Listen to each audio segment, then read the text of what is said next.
tonight on Around the Cooler.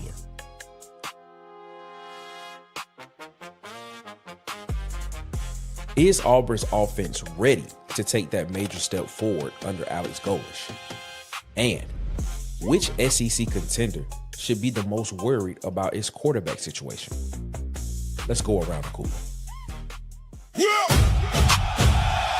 Get Water Cooler Talk Sports. Around the cooler. Saturday night. Yeah, you know the deal. SEC pride. Yeah, we keep it real. From the plains to the grove, everybody knows it's around the cooler. We talk that score. Talk that score. Water Cooler Talk Sports Network. Every headline, every story. Around the cooler where the fans all meet. We talk that score. This is Around the Cooler. Only on Water Cooler Talk Sports Network.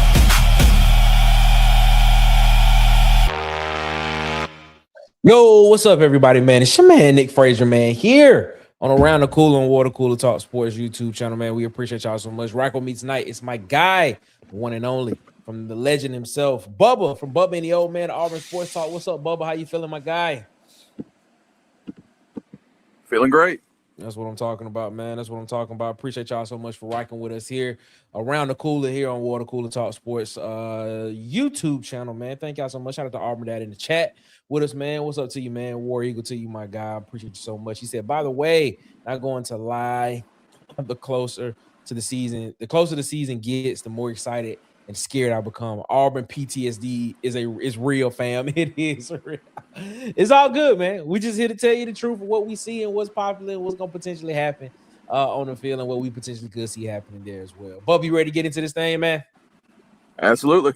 Let's go ahead and let's get this thing rocking, ladies and gentlemen, man. Auburn football has not been pretty good as of late. You know, past 4 years, you've looked at this team and you've looked at what this team has done offensively, right? 2022, you look at the numbers there, total yards, passing yards, rushing yards. But you look at 2024, 2024 was actually Auburn's probably best season put together when you look at it compared to everything else.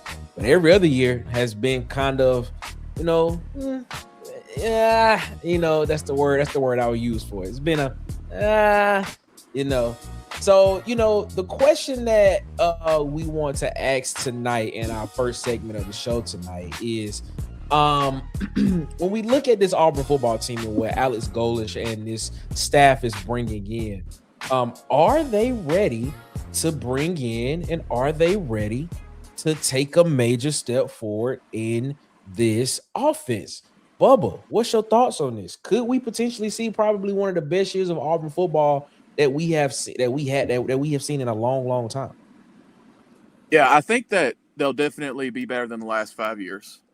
I think they could be about a 450 yards a game offense, possibly.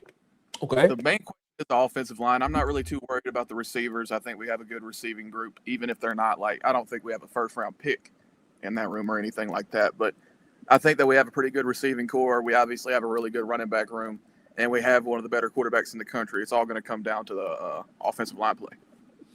Is it really going to come down to the offensive line play, Bubba? Let's look at this. So when we look at this offensive line, we look at this offensive scheme that this team wants to do, that Auburn wants to do.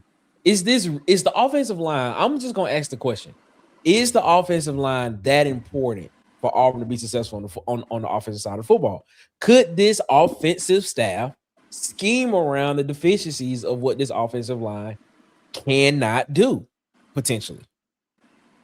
Yeah, you can a little bit, but there is no way to scheme around bad offensive line play to having a like B+ level offense. That's not possible because you still create movement up front, even how heavily they're going to be relying on RPO game and traditional screen games and things like that. You can alleviate some of the pain and you can work around it, but you cannot completely nullify that issue. Okay. Shout out to Calvin Peterson with the 10 jewels. Shout out to you, my guy. We appreciate you so much. We still trying to understand what these jewels are, but we appreciate them, man. Thank you so much, man. We appreciate it so much. Ladies and gentlemen, rocking in with us as well.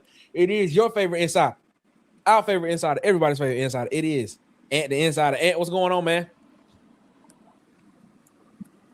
I'm in the Please tell. boonies. There we go. I was about to say. I was about to say sun run. Oh, okay. I was It about to say, might mess up. I'm in the boonies, so it might mess up. So I just took my head and not my heart. Are you trying to give an excuse already for what Oh, I'm being it is? honest. Or is it just the fact that the sun has gone down and there's no solar power out right now? No, I still got sun, sir. Thank you. Okay. I was just asking. That's all it is. Auburn Dad with the 10 jewels. What's up? Shout out to y'all with the 10 jewels, man. I love the jewels. I don't know what they mean, but I appreciate them. Thank you so much. Shout out to y'all with the 10 jewels, man. Iceman said offensive line got better when Jake Thornton was let go. Hey, It's not saying you know much. what? That's it is what that's funny. And I'm gonna get your thoughts on this, man. Is this Auburn offense about to take a major step forward under Alex Golesh? I mean, I put up the graphic before you got on, showing the last 4 seasons of what Auburn football has been. All right, I'll be over in a little bit. I just got on live. What Auburn football has been the past couple of years, and things and stuff of that nature. So I look at it and I ask the question, and I ask you, is Auburn football about to take a step forward? You know, from what we have seen the past couple of seasons with this offense. Can this offense take the next step forward to where we could potentially see this team, in the words of Bubba, be like, you know what? This is a team that can have 450 yards per game, or 500 yards per game, or averaging 38 points per game, or anything of that nature. Like, is that something that we could potentially see this offseason? I mean, not this season from this Auburn football team, Ant? Yes, we can see that.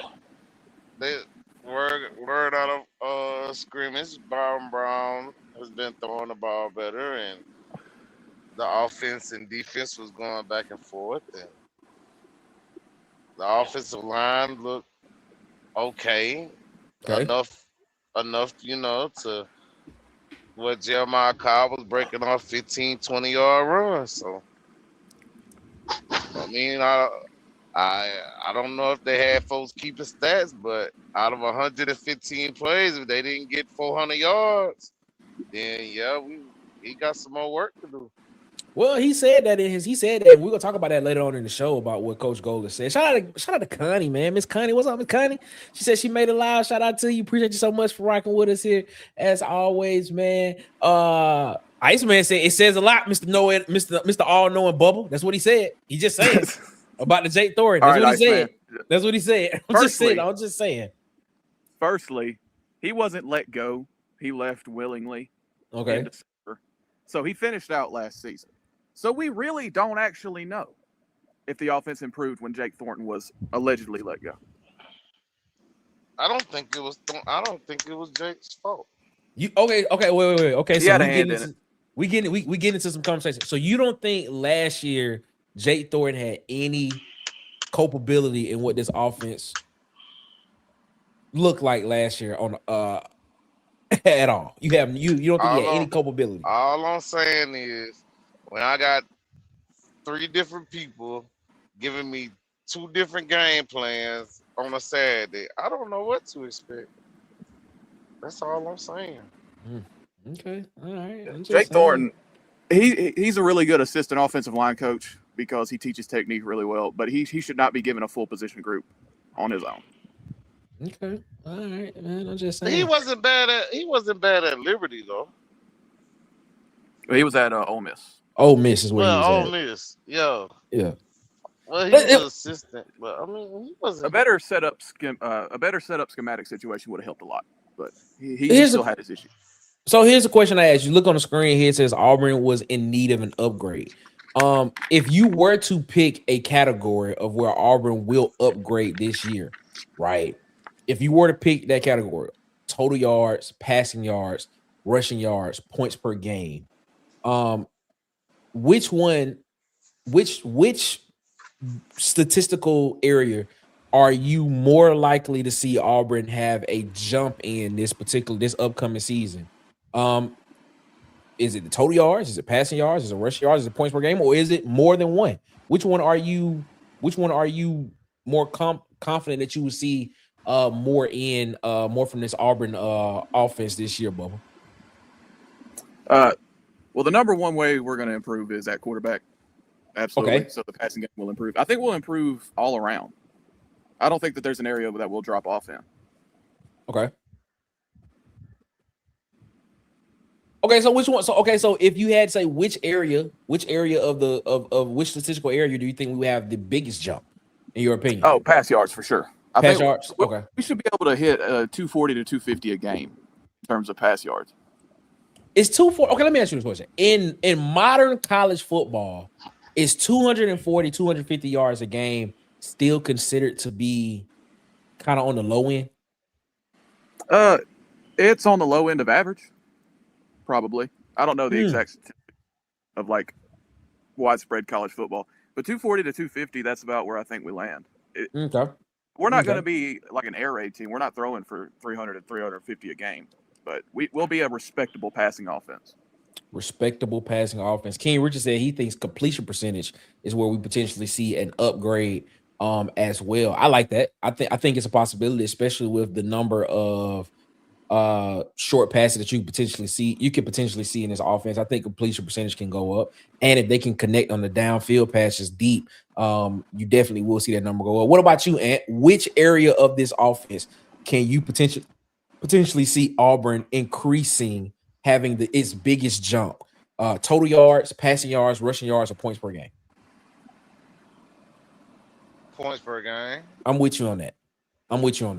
I feel I like agree with you wholeheartedly. if we're coming into this season expecting the defense to be better than last year, then that it's only one thing they can be better in than anything else, and that's turnovers. So I feel like we'll have, I don't even know what we averaged last year. What it was like 20, 21, 20 points a game. 26.8. It's on the screen. 26. Oh, 26.8. I didn't know. My bad. Auburn 2025 season averages 373.9 yards per total yards per game, 197.1 passing yards per game, 176.8 rushing yards per game, and 26.8 points per game is what Auburn averaged last year in the 2025 season. And we go from 26 to about 34.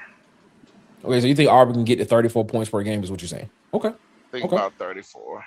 No meter Martin said rushing yards for sure. He sees the rushing yards going up this upcoming season. I think that's also a possibility. Calvin Peterson, he says he thinks that total yards and points per game will go up this season. I like that thought process as well. So yeah, I agree with that wholeheartedly. Ladies and gentlemen, joining us here, man, it is the one and only our guy, your guy. It is Tez, ladies and gentlemen. Tez is rocking with us. What's up, Tez? How you feeling, my guy? How you feeling? What's up, man? How Feeling you pretty feeling? good, man. Pardon my tardiness. It's all good. It's all good, Tez. You here though? You here? Quick before we get out of this one, Tez. Before we get out of this, Tez, real quick. Where do you see this offense potentially having its biggest jump this season? With the offense taking a major step forward under Alex Golesh this year. Can you see them having their biggest jump in total yards? Or could you see them having the biggest jump in pass yards, rush yards, or points per game? Biggest total jumps. That's a great question. Pass yards, rush yards. Probably I'll probably lean towards pass yards. Okay. That's what Bubba said too. Bubba Probably said the biggest total. Well, yeah, but that's probably going to spill over into total yards too. But I'm thinking pass yards is where you're going to see a significant difference. In terms of yardage, just the amount of yards that they're going to be able to rack up. Like I said, I think Byron Brown could leave this season the all-time leading passer in Auburn history. Like, yeah, it's a real possibility. Yep. That is very true. Zuda said red zone efficiency. Okay. All right. I'm still kind of, I'm gonna be honest with you. I'm still a little iffy on I'm the red zone. hesitant. I'm still a little iffy on the red zone. Only reason why that's I'm the iffy, number one issue I'm most concerned about. the only reason why is because I don't want Byron Brown to be the main option down in the red zone every single time. Because I do want him to be healthy enough. If Auburn can make a run in the playoffs, you do want him to be healthy enough and willing enough to be able to get through a playoff run. But also, man, you got to be able to find another option down in the red zone as well, especially when you got Colger, when you got Jonathan Eccles, Arlis Boardingham, Jake Johnson, hopefully Bryson Washington, and those guys. Hopefully you can find another option down low that can actually be able to kind of spell Byron Brown, where he's not the total offense down low in the red zone. It's my hope. It's my hope. So we'll see what it is. I'm different than you. I'm worried about the offensive line not getting no push. Well, we got the running backs to get the ball in the end zone if we get down there, but man, with tackles. I was about to say the same thing. And like, what worries me about the red zone is our inability, seemingly, for our offensive line to push a man against his will. That doesn't mean that they're a bad offensive line from a technique standpoint from the 20 to the 20, but the easiest way to score in the red zone is just to push the other team into the red zone. Very true. Very true. And I don't know if they can actually do that. So that means you have to get creative, you have to get cute, and go look at Tennessee, Alabama last year and see what happens when you do stuff like that. Great point. You end up throwing a pick six, heard around the world. So that's what scares me. It's like that part of it, that offensive line, and can they push a man against his will in the red zone specifically? That is a great point. That is a great point. It's a great point, fellas. We got to get out of it, though. Got to get out of it. That's a great point. It's a great point, man. We definitely will take a look at it because we definitely will be watching because we want to know that. So let us know in the chat where you think Auburn will have the biggest jump this year on the offense, with an offense that seems to be ready to take the next step forward, a major step forward this upcoming season. So let us know what you think, man. We want to hear what you think, man. That's what we do here. We want to hear what you have to say to people. SECseason.com, ladies and gentlemen, a place for SEC fans. I need to go, man. Create a free account right now, man. Go do it. Play the viral undefeated game. Put your rankings in. Put your pick 'em in. I'm telling you, you want to be a part of it. Go create one right now. Let's go. In the SEC, every game and every fan matters. Welcome to SEC Season, the ultimate interactive channel. Catch launch breaks with Tez, Tuesday to Thursday at 12:30. And SEC Season Live, Tuesday nights at 7:30. More than a channel, it's a community. Connect and debate with the most passionate fans in college sports. Subscribe today and join the Keyboard Collective. Game day just got sweeter with DOICH, the delicious, high-protein snack that's plant-based, gluten-free, dairy-free, and low in sugar. Visit DOICHfoods.com and use discount code WCTS for 20% off your order. That's DOICHfoods.com, code WCTS for 20% off. Breaking Auburn news, recruiting updates, insider conversations, the stories Auburn fans care about most. When something happens across the Auburn football landscape, Auburn Addicts is there. From recruiting battles and transfer portal movement to game analysis and the latest headlines, Auburn Addicts keeps you connected. Join Auburn fans every Sunday at 6 p.m. Eastern, 5 p.m. Central. Auburn Addicts. Auburn football. All the time.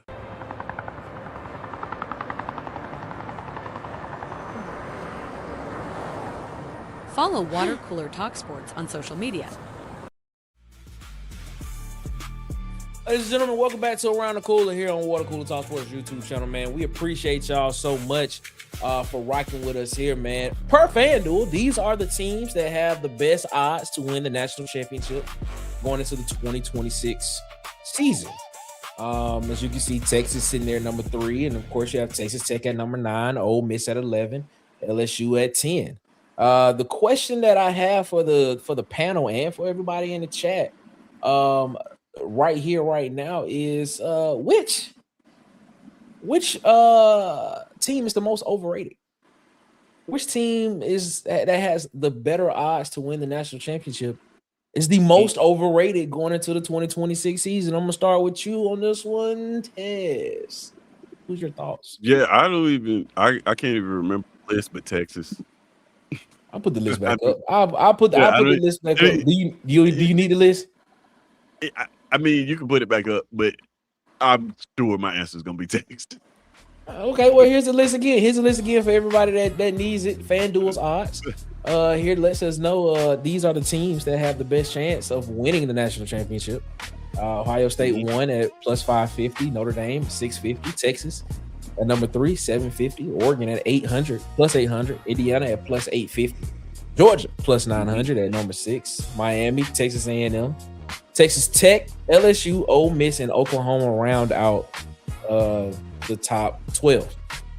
So yeah, there's the list right there for everybody that needs it and that wanted to see it. So that is the list right there. So when you see that list, says, does your answer change? Does it change? Not at all. Doesn't change at all. Okay. Texas. It's got to be Texas. I mean, you know what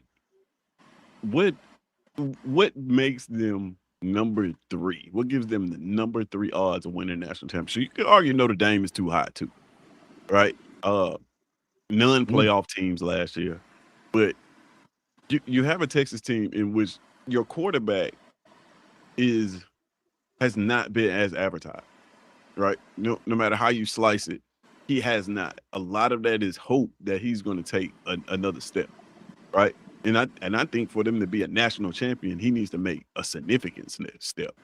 I don't think that it's just he needs to get better, a little bit better at this. Like, no. He needs to make a significant step for them to be a better football team. They added pieces, sure, right?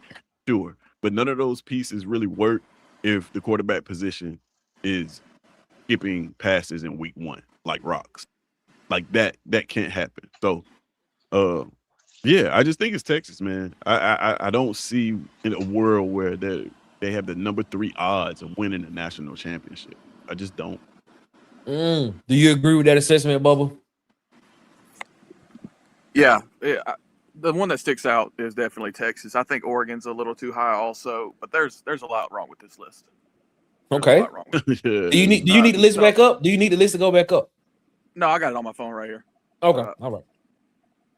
I think Miami, Texas A&M, Ole Miss, and Indiana are all too low. And I don't think Texas should even be in the top 12. I'd probably have LSU out of the top 12. And Texas Tech, with the quarterback situation, I'd probably have them out of the top 12 as well. Texas Tech was an interesting one to me as well when I saw that on the list. I said Texas Tech to be that high still, even with Brendan Sorsby not being there, and the quarterback that potentially will play for them this year is coming off of an ACL injury or something of that nature, I believe. So yeah, and he barely played last year. Yeah, so it's gonna be tough, man. That's a tough one. Unless Texas Tech has some guys on the defensive side of the football that we don't know about just yet. So it'll be interesting to see exactly what that is. And your thoughts? I can't say much more than what they said. Texas. There you go. There it is. I don't see why Texas is so high. That's the whole list. That's the whole list. Everybody just going Texas. Like everybody is just saying, yeah, Texas. Texas I is feel the like reason we're in why. the twilight zone with how much Texas is. I feel like we're in the twilight zone. Man, okay. I mean, it's weird because it's a Vegas list, so it's kind of based on where the money is going. So it means a lot of the people in the country. Yeah, it's like the hype train is actually working, right? It has to be for them to be number 3. Again, this is not a list based on what they've proven on the field. Shout out to J Tiggs in the chat. J Tiggs in the chat, ladies and gentlemen. If y'all don't know, shout out to our guy J Tiggs. J Tiggs rocking with us in the chat. What's up, J Tiggs? Hey, 0628. That's what I'm saying, bro. Number 21 cornerback, bro. Got the 4.4 speed, 4.46 speed. at cornerback, and he a lockdown corner. J Tiggs, baby. What up, J Tiggs? What's up, my guy? We just had to get J Tiggs in here. What's up, J Tiggs? Yeah. What up, Aubrey's Blue Chew? What's up to you, man? How you feeling? Hope you feeling good, man. All good in the hood where it is. Ice Grill Country Grammar. You know what it is. What the hustlers move bricks and the gangsters bang hammers. Let me stop. Anyway, but yeah, man. So everybody's going Texas in here. I heard you said something interesting, Tez, that I kind of want to get you to potentially kind of go a little bit further on. You said Notre Dame. There's an argument that Notre Dame might be too high on that list. Yeah, I think so. I mean, you look at again, like the difference between this list and the difference between a regular poll is this list is based on where people are kind of putting their money at. So to know that a lot of people are high on Notre Dame to win a national championship, for me, I wouldn't necessarily I wouldn't put them that high on my list because this is a team that didn't make the playoffs last year. Should have made the playoffs. Maybe. But and then the teams that are in their way, a lot of teams got better, right? A lot of teams got better. I'm not saying that Notre Dame didn't. I think I really like Notre Dame's secondary specifically. Their corners, the entire secondary. They're going to run the football, play a physical brand of football. But yeah, I don't see putting a team like this is brand recognition, right? Like this is brand recognition because I want you to think about it. Was Indiana ranked in the top 5 to win a national championship last year at any point preseason? I don't think they were. No, I don't think so. I don't think they were. Right. So what did Indiana? What is it about Notre Dame that's different from Indiana, who won 11 games in Kurt Sonetti's first year and didn't get the same recognition going into the next season? Fair point. Right? It's a fair point. It's a fair point. That's what I'm trying to say. Is like I just don't. I don't. This is brand a little bit of brand recognition. I think Notre Dame is a good team. Now, don't get me wrong. I'm not saying that they can't compete for a national championship because I think they can. Just number 2 though, if I'm ranking them, no, I wouldn't put Notre Dame. We're actually going to talk about that tomorrow morning on the pregame playlist. Notre Dame disrespect. Is Notre Dame being disrespected? Just so people will know. Preview. We're going to preview. We're going to look at the AP poll. Not Notre Dame. I meant to say Indiana. That's what I meant to say. We're gonna be looking at the AP poll, and we're gonna be looking at we're gonna explore is Indiana being disrespected. My bad, I said the wrong team, but charge to my head, not my heart. They are same state, but charge to my head, not my heart. That's what we'll be talking about tomorrow morning. Go ahead, Ed. I think Ole Miss is getting disrespected because of the coaching change, and LSU's getting the love because they got Lane. And they think Lane's gonna do the same thing he did at Ole Miss. And people's not looking at Ole Miss actually got better as a defense. Yeah, probably the best front 7 in the SEC. Yeah, Vandy Chris said he is a voter. He said if I am a voter, I am purposely not putting Notre Dame in the top 12. I think it's crap that they got an auto if they are in the top 12. I'm not going to reward them like that just on their name. Well, they're definitely a top team, though. I put them on the schedule, man. Here's the question: They play an ACC adjacent schedule, so they play within the conference. Everybody say join the conference. They do football wise. They do play an ACC adjacent schedule. And they also play some of the top teams in other conferences as well too. So I'm just trying to. I really want to understand that whole notion of Notre Dame joining a conference. I mean, they play a Power 4 schedule. So bro, explain that to me. Notre Dame is probably the most play them. That doesn't apply to any other team more so than it does Notre Dame because they have the most flexibility on their schedule out of any because they don't play in the conference. They could pretty much play anybody.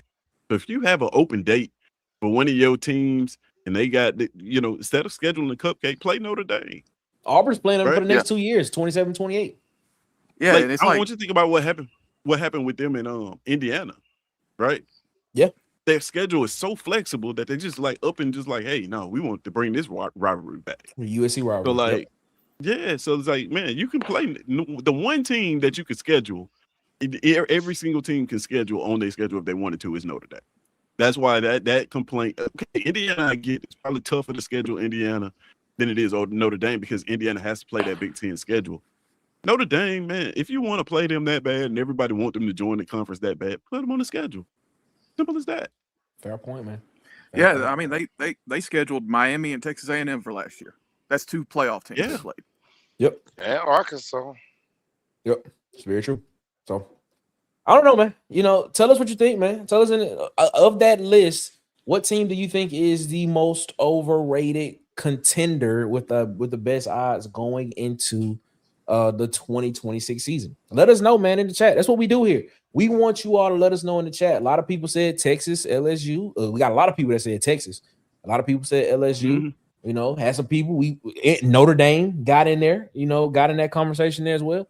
You know, let us know in the chat. How do you feel? You know, that's what we do here around the cooler. Around the cooler, we say what we say around the cooler, and we stand on it. We stand on what we say around the cooler. That's what we do, ladies and gentlemen. Man, we appreciate y'all so much, man, for rocking with us here. As always, around the cooler on Water Cooler Talk Sports YouTube channel. Go ahead, Tez, before I play this commercial. That J Money campaign is interesting. He said scheduling imbalance is one of the quiet problems in college football. We have teams running different races to the same place. I get that. But ask yourself, when Tom Brady was running through the AFC least, did it matter in the NFL? When it came to playoff time, that conference at the time was absolute garbage. And the Patriots won it every year and got the bye week every year. Nobody said a word about it. Like, it only matters in college football. Interesting point there. Interesting point. We'll be right back. In the East? I don't know. We'll see. We'll see this year, though. We'll see this year. It's gonna be great. All right, so we got a little trivia going on right here, ladies and gentlemen. A little trivia that's happening right here. Which player career record for receptions in the SEC? Julio, AJ Green, Jordan Matthews, or Josh Reed? Let us know in the chat. Who do you think it is? And while we're doing that, ladies and gentlemen, don't forget to join us on the pregame playlist every weekday morning, Monday through Friday, 9 a.m. Eastern, 8 a.m. Central Standard Time, man, here on Water Cooler Talk Sports YouTube channel, man. Come join us. Your morning, your sports, your playlist. Who's MVP? We debate who's next. Feel good dreams when we rap in the booth. Southern charm, we spinning the truth. The pregame playlist is your new morning destination. Tune in Monday through Friday, 9 a.m. Eastern, 8 a.m. Central. Your morning, your sports, your playlist. Everybody wants to look like a star when they step out, including you. Hollywood Media has you covered, from clean portraits, corporate events, and athletic events. Hollywood Media has you covered. These aren't just pictures. This is your moment. Follow now on TikTok, Instagram, and YouTube at Hollywood_media with 2 A's. Follow on Facebook at Hollywood Media. Feel like the star you are.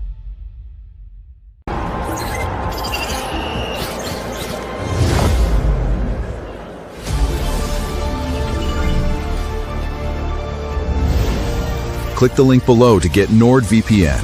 That's the peace of mind you deserve. Yes! Let's go! Whew. Yeah. Oh, yes. Let's go!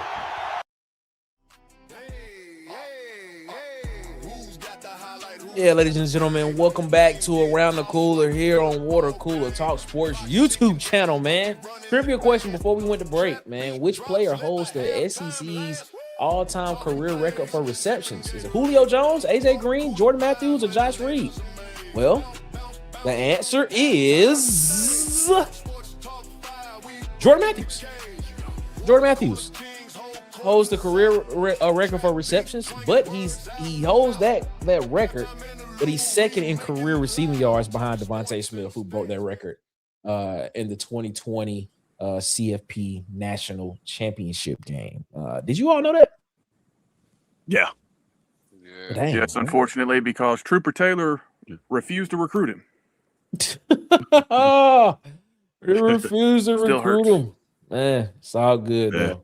Had a great career though. Great career in the SEC. So it is. Vandy Chris wanted to know. Guess who got that answer right? We know, Vandy Chris. We know. It was you. We understand. Do y'all, I got a better question for you. Do y'all know who the head coach was the year he did that? Was it James Franklin? Ooh, good job. Good job, Bubba. That's what I was, Good job, Bubba. Yeah. It was James Franklin. James Franklin was the head coach the year that he during the years that he became the all-time reception leader in the SEC. It's dope. That's dope, man. So shout out to Bubba. Bubba, shout out to you. Shout out to you, Bubba. You're great, man. You're great. Thanks. You're great, man. All right, man. Let's go ahead and let's get into this next conversation, man. No needy. We want to talk about quarterbacks, man. And the quarterback position, of course, a lot of people say is the most important position on the football field. And there are a lot of teams in this conference that have some questions at the quarterback position. Some teams that potentially could be some contenders in this conference for the SEC title, which a lot of people think they can be. So I asked the question, man, which SEC contender should be most worried about its quarterback situation? Which one has a crisis, man? You look at some of the notable ones at the bottom: Alabama, Austin Mack, and Keelan Russell. They're in a battle there. Of course, LSU has Sam Levitt, who is recovering from a foot injury. Florida, Aaron Philo and Tramel Jones are in a battle there for the QB1 spot at the University of Florida. So I asked the question to you all, man, Bubba, man, which one? And it could be another school on this list, man, that you think has a. I just use crisis as a buzzword, but has a little bit of should be concerned or has a situation that they need to hurry up and get taken care of at the quarterback position on their team if they want to contend in the conference. Well, obviously, I think the highest stakes is Alabama with Austin Mack and Keelan Russell. But another interesting one is Vandy. I don't think that they've announced a starting quarterback yet because Blaise Berlowitz and Jared Curtis are really going at it. And that's a position that's very valuable in their offense because that quarterback has to make a ton of decisions. So it's experience with Blaise Berlowitz, who's been in this offensive system for about 4 years. And then you have a young 5-star in Jared Curtis coming in. But Alabama probably has the highest stakes because their offense is another one. They have the air raid / pro style / run and shoot situation going on to where that quarterback has to be able to make a bunch of checks at the line of scrimmage. So I would say, what is this? You just got to keep talking, Bubba. We just let people know who you are. They want to know who you are. That's all. Well, I don't know. It shocked me. I lost my train of thought. They just want to know who you are, Bubba. That's it. The What was legend. that dude? That's crazy. Like you ain't even know who it was. But yeah, Alabama, their entire contender status depends on the quarterback position because of the offensive system Kalen DeBoer runs. Okay. And your thoughts on that, man? How do you feel about that? What, in your opinion, which SEC school has a potential, I don't want to say crisis, but has a situation where they need to go hurry up and figure out who's going to be QB1 in order for them to potentially be a contender this upcoming season? I think LSU got a bigger crisis than Bama. Because, yeah, even though they're saying Sam Levitt's going to be ready, that injury he has is, man, it's a lot to that injury. And I think LSU's doing a lot of pump faking. Like, they really don't want to put out there, oh, Longstreet probably is going to be the best chance to be the starter than Sam Levitt. Really? Because, yeah, man, think about it. You broke a bone in the middle of your foot. That bone has to heal on its own. You can't set the bone or nothing. Then on top of that, you got to plant with that foot. You run with that foot. I mean, when you try to stop on a dime, who's to say you won't re-aggravate it? Or who's to say that, somebody won't roll up on it accidentally, in quotation marks. So, I mean, in my eyes, I think LSU does, especially for the hype that they're building. Oh, LSU. Okay, LSU is what he says. Okay, Ted, your thoughts on this, man? Which contender or SEC team has to get their quarterback situation right before they to get this to in order for them to potentially be a contender this upcoming season? Yeah, man, it's got to be Alabama for me. And that's, but a lot like what Bubba said, that system is really quarterback dependent. Long gone are the days where the Greg McElroy day, right? You're going to need solid quarterback play in that system. Like they're going to go as their quarterback goes. I look at the other situations. Florida, they have Jaden Ball, right? And they're probably going to turn around and hand the ball off to him. And even the LSU situation, I look at that situation, and as much as crap as I give Lane Kiffin, his system is really quarterback friendly. That's why it seems to be seemingly he's able to get quarterback play out of anyone, right? So it is quarterback friendly. Now you put a super talented quarterback in that system, you get what you got with Trinidad Chambliss. So I think he'll get good quarterback play no matter which one of those guys he decides to go with at some point. But with Alabama situation, yeah, one of these guys, and it's concerning that nobody has actually taken the starting job. I've said it before, like, this to me signals that either Austin Mack is a hell of a lot better than everybody gave him credit for, That's a good point. or Keelan Russell is not as good as advertised. Like, one of the two have to be true. Because I feel like don't say that too loud. Don't say that too loud, Tez. Don't say that too loud. Like, seriously, I feel like if Keelan Russell was as advertised, and the gap between him and Austin Mack should be astronomical. So that either means that Austin Mack is a lot better than he's projected to be, or Keelan Russell is not as advertised. One of those two. That's why you haven't named a quarterback yet.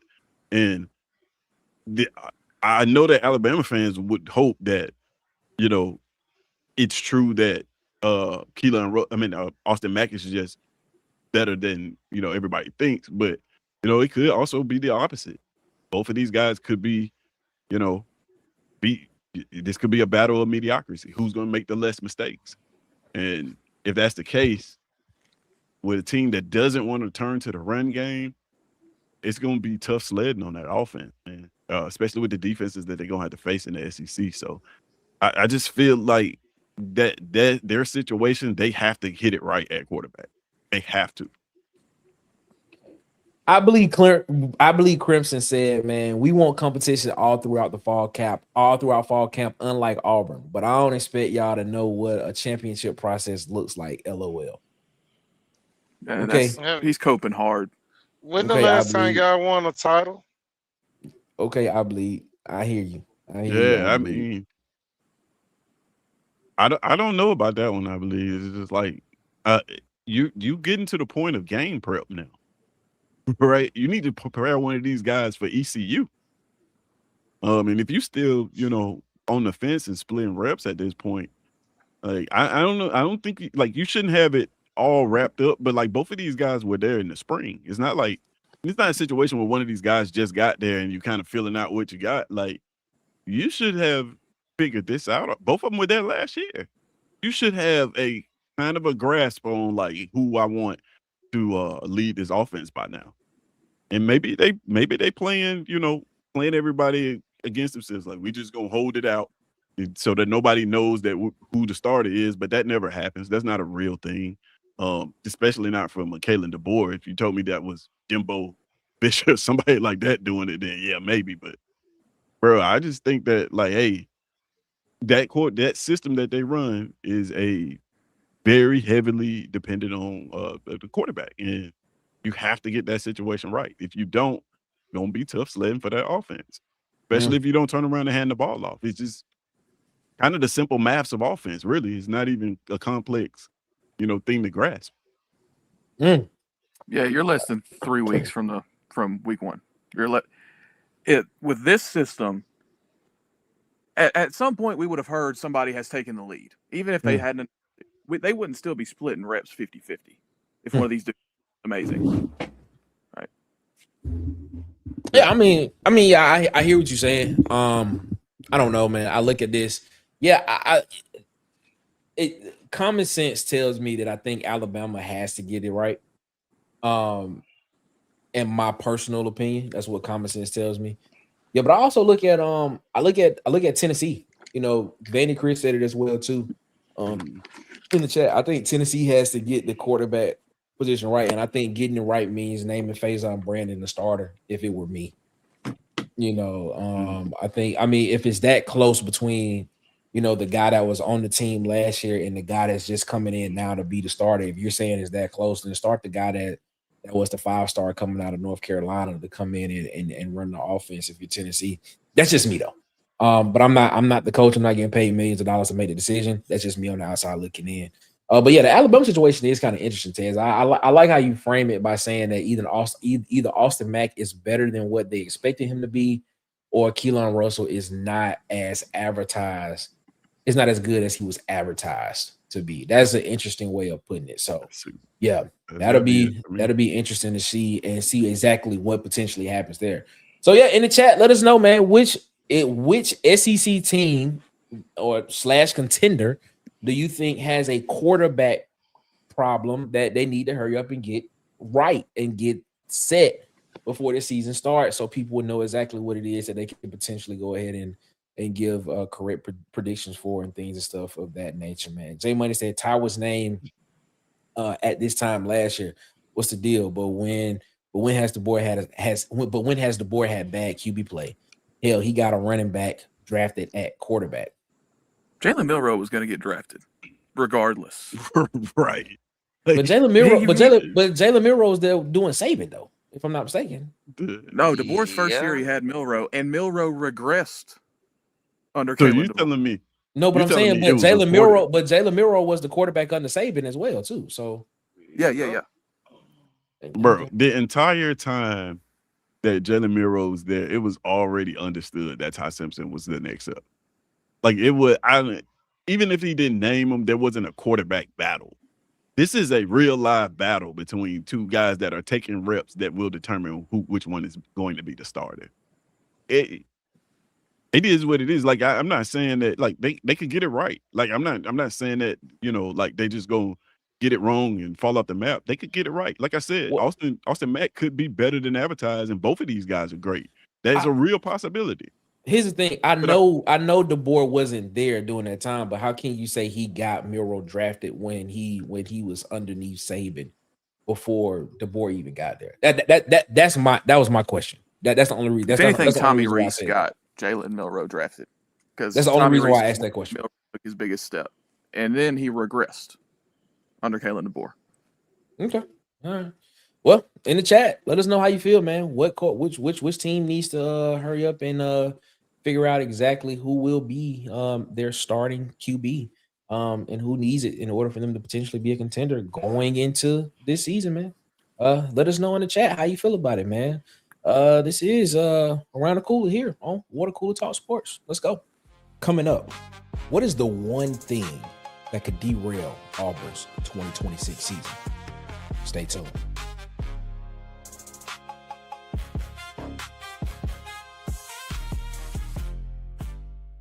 Game day starts with great food.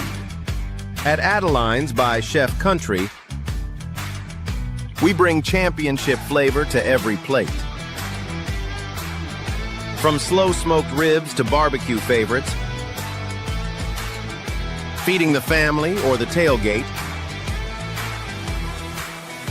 make Adeline's your first stop before kickoff.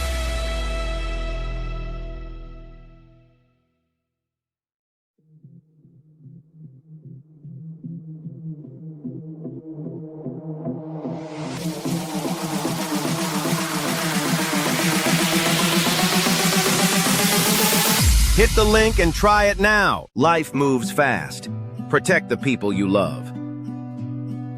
Secure your future with life insurance. Or build generational wealth through real estate. Freddie Metro is here to help with trusted guidance. Protecting families, building legacies, creating wealth. Call Freddie Metro now.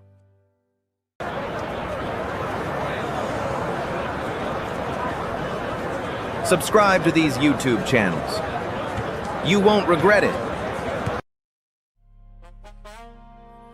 Yo, welcome back to Around the Cooler here on Water Cooler Talk Sports YouTube channel, man. Auburn held its first scrimmage on Friday, and Coach Golesh came out and had some words about what exactly happened in the scrimmage. And should Auburn fans be a little concerned? Should the concern meter go up a little bit? Here's what Coach Golesh had to say post the first scrimmage.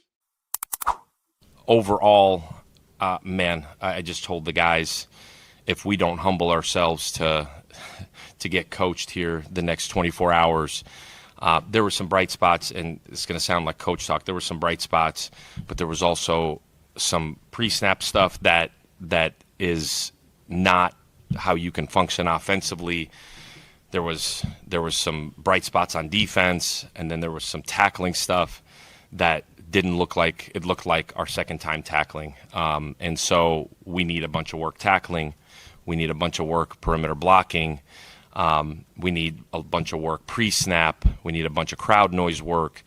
I told the entire team, coaches, everybody, like, humble the heck out of yourselves here.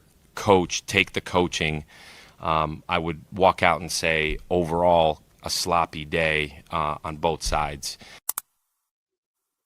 Coach Golesh said it was overall a sloppy day on both sides in the scrimmage that happened on Friday at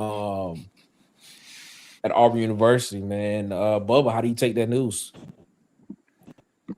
Yeah, that's absolutely worst case scenario.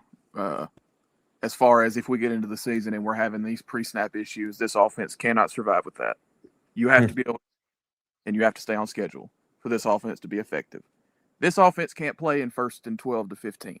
This offense can't play in 2nd and 9. This offense can't play in 3rd and 8. So that is the number one thing that they have to get cleaned up. But as far as the bright side, offensive line did have a decent day. Jacob Strand had a good day, and it seems like he's really fighting to win that left guard job right now. So I'd say pre-snap issues have to get finished, but I'm not panicking yet. Okay, fair point. Fair point. What is the one issue that you think that could derail the season, though, when you look at it? Offensive line play. Mainly Besides pre-snap. offensive line play. Besides offensive line play.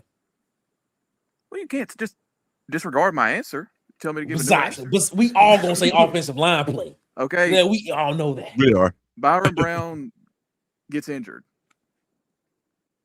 Okay. Or we can't get to the quarterback on defense. Like those are the things.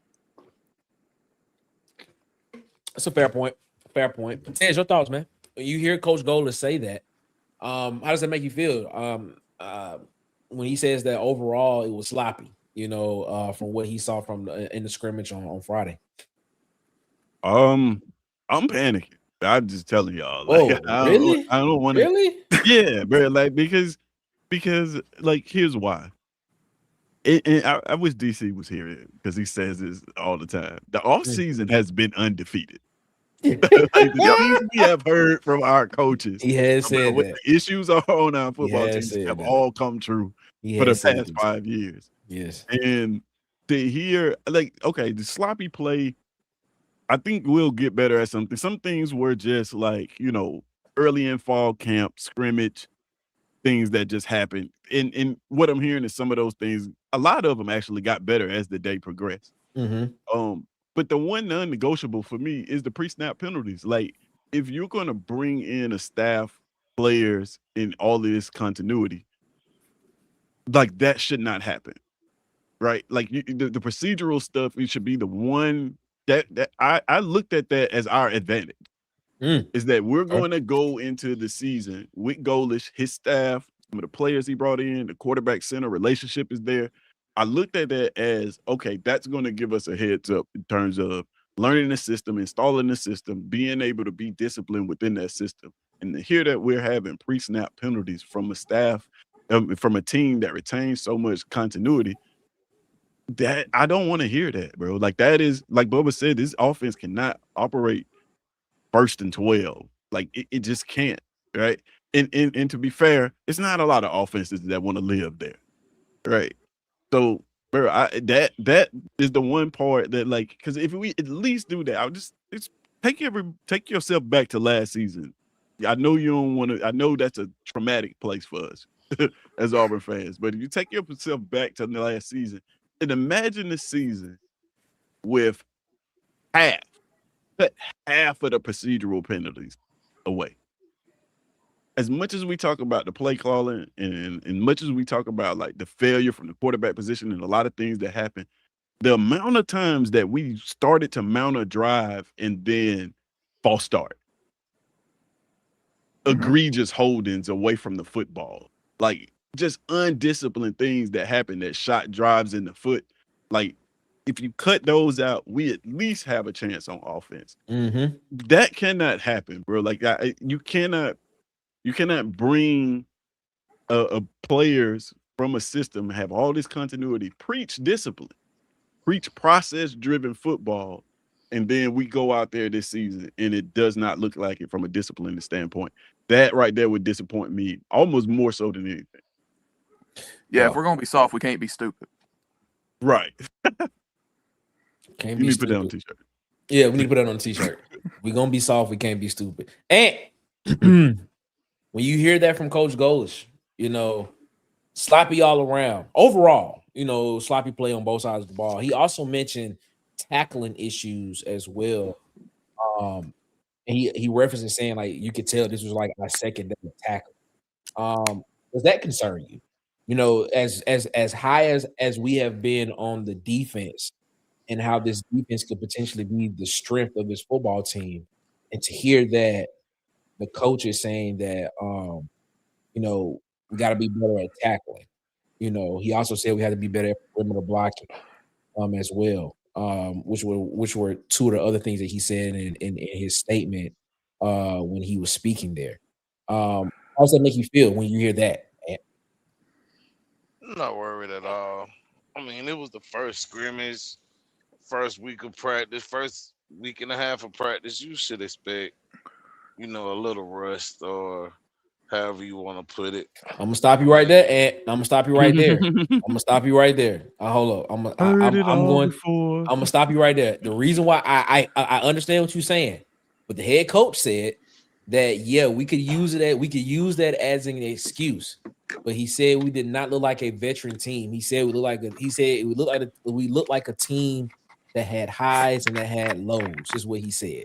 So that's the only reason why I'm stopping you right there from saying that, because the head coach said we could use the excuse of this being the first scrimmage and the first week of practice.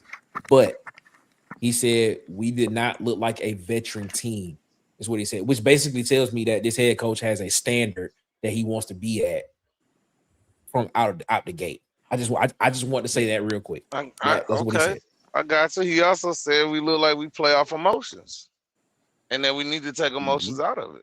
Okay. So, I mean, that just shows, again, I mean, it doesn't worry me or anything. I mean, it's a lot of stuff that you had to change coming from last season to this one. And for you to say just that little bit and you feel like that might change a lot, then ain't nothing to worry about, in my opinion. Take the emotions out of it. Let's play ball. Take the emotions out of it and let's play ball. Bubba, anything else you want to add to this before we get up out of this one? Not really. I think everything that needed to be said has been said. Not really. I like it. Man. I like it, man. So yeah, man. J Money said it is to be expected. He said look for improvement in the second scrimmage. Okay, I like that. He said Auburn reminded me of a high school football team last with the stupid penalties last year. Shout out to King Richard. Yeah, absolutely. That's real. So, you know, I mean, I get it, man. I get it. But it seems as if this coach has a has a different set of standards that he wants to be Yeah. at. You know, so You know what I I didn't just hear hope in we that don't have interview? to. Oh Go my ahead. bad. Go ahead, Tess. Good, no, good. You ahead. What did you hear? Oh, we're so close. That is true. yeah, I don't want to We hear have that. That is- so much talent. We didn't hear none of that. yeah. Yeah, I don't want to So hear Yeah. that. I think that's a positive right there. That's a big positive in my book. It is. It is. I just hope we don't have to lose games for them to get that point. Mm. Like the points of the things that he's saying, like, hey, take your emotions out of it. Things like that. Like, you know, we're 3 weeks away from the first game. I hope we don't have to go out and wet the bed against Baylor for the players to understand, like, yeah, we probably are playing a little bit more emotional than we need to be. I hope that Aubie's Blue everything Chew, that we're they saying did play can be together. corrected in 3 weeks. Yeah. I Aubie's don't Blue know, Chew, Ted. these guys have played together, and they played together in the spring as well. They played a lot of these Yeah. guys played USF, and then all these guys played together in the spring. I get the optimism, though. I get the optimism. I understand it. I got very high hopes for this football team, but in terms of like seeing that, you know, it's just the first week and things like that. Like, man, hey Siri, play Sunshine Anderson. Heard it all before. I mean, That's a to good what Ted said though, one of 'em, Wow, like my phone my is head playing. coach. That's crazy. Did you say My play head series? That's what coach. you said. You said Yeah. play series. That's the reason Yeah. why. Yeah. My head coach used to tell us, I'd rather have a one-loss team than an undefeated team, because that one loss make it you know, it could make your team better Yep. than It is. Yeah. being undefeated and you get that first loss and you don't know what to do after that. So, Mm. you know, It is what it is, Yeah. man.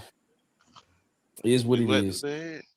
Well, guess what, fellas? We are less than 3 weeks away from seeing this on the football field, and Yup. yeah, can't wait for it to happen. And see exactly what it is. I was supposed to have a breaking news tonight, but I did not get it done in time, so we will break that news on Wednesday's show. So you can come back and check us out Wednesday to see what the news is that's coming from Water Cooler Talk Sports. What's coming down this year for game day. So stay tuned. It's gonna be something great, and it's gonna be something that you all are gonna like. I promise you all are gonna like it. I promise you all will. Shout out to everybody rocking with us here tonight, man. Here around the cooler, man. We appreciate y'all so much for rocking with us, man. Thank y'all so much for continuing to rock with us, man. If you haven't already, please hit the like button, hit the subscribe button, tell a friend to come over here and join us here around the cooler and on the pregame playlist and in Water Cooler Talk Sports YouTube channel, because I think we're putting out great content.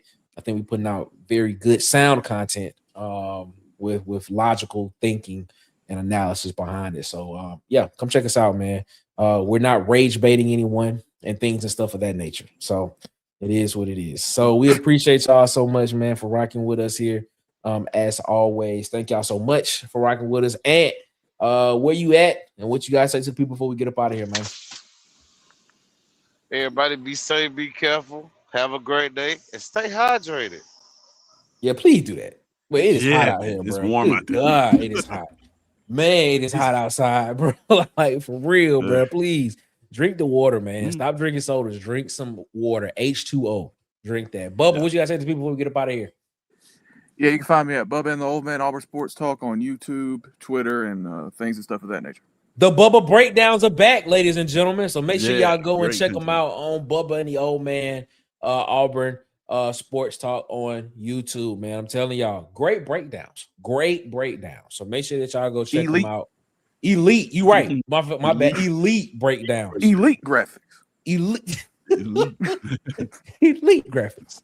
It is what it is, man. Oh man, Tez, what can they find you at, my guy? Man, you can find me at It's SEC Season on all platforms, man. And if you have not signed up for SECseason.com, what are you doing? What are you gonna do come football season when you need a space to look up stats? When you're bored, you just want to play a game that has nothing to do with the game because your team lost, so you don't want to even deal with it. What are you gonna do when it comes time for your pick'ems? How are you gonna rank the SEC? Are you gonna complain about the AP polls, or are you gonna participate in a real poll from real fans, bro? Go check out SECseason.com. Bring a friend, tell a friend to tell a friend, man. Trying to push out more content. Hopefully you guys like those things, man. Go check out SECseason.com. You won't regret it, trust me. Yeah, I think that was like the best your civic duty, promo I've ever your done. ballots. That's it, man. I'm telling y'all, man. I'm telling y'all. I'll tell you, it's there, man. It's there. Aubrey's Blue Chew says, now I know why Bubba has the blinds closed. Whoa, Bubba. Wait a minute. That's a shot. Wow. That's a shot, Bubba. Where's the one-liners? Hey, Where's the that's one-liner? fine. Okay, all right. Don't be surprised if cool. next show Bubba just blurt something out when you see Aubrey Blue Chew and be like, "Oh, remember that? Remember that from there? Like, there it comes, man." Says king of the one-liners. That's what it said. That's what it's saying. I just don't go after the mentally challenged. Wow. Oh, never mind. There it goes. Wow. Well, dang. That's punching down. That's it was a little low. That was a little low there, Bubba. That was a little low. That's what that was. Yeah. All right, man. We appreciate y'all so much, man, for rocking with us here around the cooler here on Water Cooler Talk Sports YouTube channel, man. Hit the like button, hit the subscribe button, tell a friend to come over here and join us. Check us out tomorrow morning, 9 a.m. Eastern Standard Time, 8 a.m. Central Standard Time on the pregame playlist. We will be talking about the AP poll that dropped today, and of course, we'll also be discussing the Indiana disrespect. So join us over there as well. Of course, we'll be having the hottest music on the coolest morning show that you've ever listened to, coolest sports radio morning show that you've ever listened to. So yeah, man, come check us out over there as well, man. We appreciate y'all so much, man. Oh, as we get out of here, man, you all have a good one. Better yet, y'all have a great one. Y'all be blessed, man. Make sure y'all get a man upstairs above his, because he deserves all the praise and all of the glory. Ladies and gentlemen, as Martin wrote on the wall when he walked out of the apartment for the last time on the Martin show, he wrote those two words. Those two words were one love. Ladies and gentlemen, y'all be easy. Y'all be blessed. And most importantly, don't be stressed. We'll see y'all tomorrow morning on the pregame playlist here on Water Cooler Talk Sports YouTube channel, man. Y'all be easy, man. We out. Peace.